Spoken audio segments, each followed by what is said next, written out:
Okay, we're going to go to our next topic on the anatomy of typography, to races of fonts. And I'm just going to walk you through this fairly quickly. You can go to this page on your own, and the same information is in the textbook. But I want to go over this very quickly just to give you an overview. The 6 races of fonts here is a taxonomy that's actually subject to debate among scholars of typography. In general, these are the 6 categories that are mentioned. You're going to notice in the next few pages that all of the font samples in this presentation are set at 48 points in a graphic image without leading or compression. So notice how that some of the fonts will take up much more space on the page while others take up less. Okay, here we've got black letter. This is the Gutenberg font. When they began working with movable type in the mid-1400s, he based his work on familiar letter forms of the time, those that were used by monks to create their elaborate manuscripts. Okay, and here's Fracture, an Old English. Those are 2 faces. Okay, the Roman face, early typographers took letter forms from the inscriptions found on Roman monuments, and Roman stonecutters used a brush and paint to sketch their letters onto the marble before cutting them with hammer and chisel. The serifs were required to keep the stone from chipping when the cutters ended their chisel strokes. So let's real quickly look at a number of types of Roman. You have old style. It's not necessarily old, but it has characteristics that classify it as old. Okay, and you can look there at the serif and how it's tapered. And we've got Garamond, Gaudy Old Style, and Centaur are all examples of old style.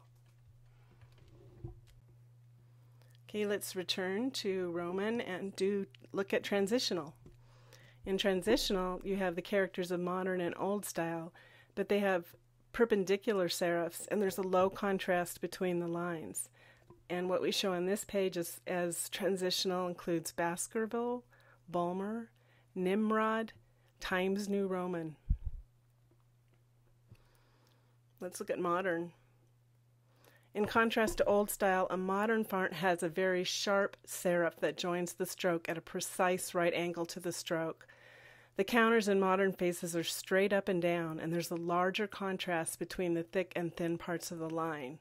Bodoni is one of them. You'll notice that there are very thick parts to each typeface and very thin parts.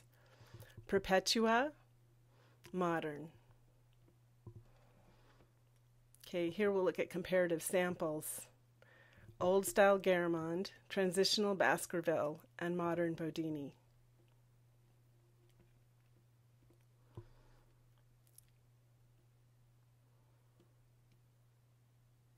Let's look at square serif. Square serif fonts have chopped off, blocky-looking serifs that can be easily formed with the square end of a sign painter's brush. Square serif fonts came into wide use as advertising fonts in the 1700s.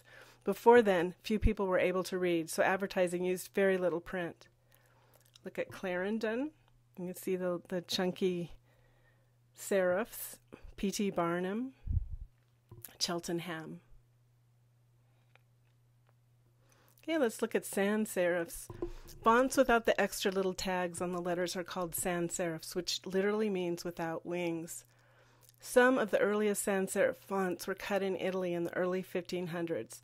They were popular with printers because the lack of extra bits on the ends of the letters allowed them to print more letters per line than the blockier and more complicated serifs. And we've got 2 types today, geometric sans serif. It's referred to as grotesques or Gothics because the bias toward the Roman fonts. It's belittled as being mechanistic and uninteresting. They are characterized by uniform stroke, regular form, and almost circular shapes for the round letters. And we're very familiar with some of these: Arial, Century Gothic, Franklin Gothic. We'll look at the humanist sans serifs. They are a reactionary form to the geometric movement. Many of them are modern fonts and exhibit characteristics found in the older Roman forms. They frequently have significant variations in line width, inclined counters, and irregular outlines. Here we're looking at Lydian, Optima. Now we go to the script and cursive fonts. Scripts were considered gimmick fonts at the time they were first introduced, in that they mimicked the connectedness of handwritten letters. But cursive forms go back to the earliest days of printing, when chancery scripts were chosen as the basis for some of the earliest black letter forms. Later, as printing caught on and spread, the monks adopted lighter and faster forms to try to keep pace. These newer and lighter forms were also adopted and used for printing. Got brush script, cursiva. And decorative fonts, also called ornamentals, have been around since the 1800s. They're often used for titles, headings, and other display purposes. They are notoriously tiring to read in any large quantity. Ironically, the World Wide Web and the proliferation of digital type tools have made decorative fonts some of the most commonly developed fonts today. On the other side of the coin, while there are a number of new decorative fonts, they do not share the widespread distribution and use that the older classic fonts enjoy. We have decorative Harrington, Parisian, and Rough Edge, and Metropolitain too. Okay, we'll come back in a minute and review what you've learned.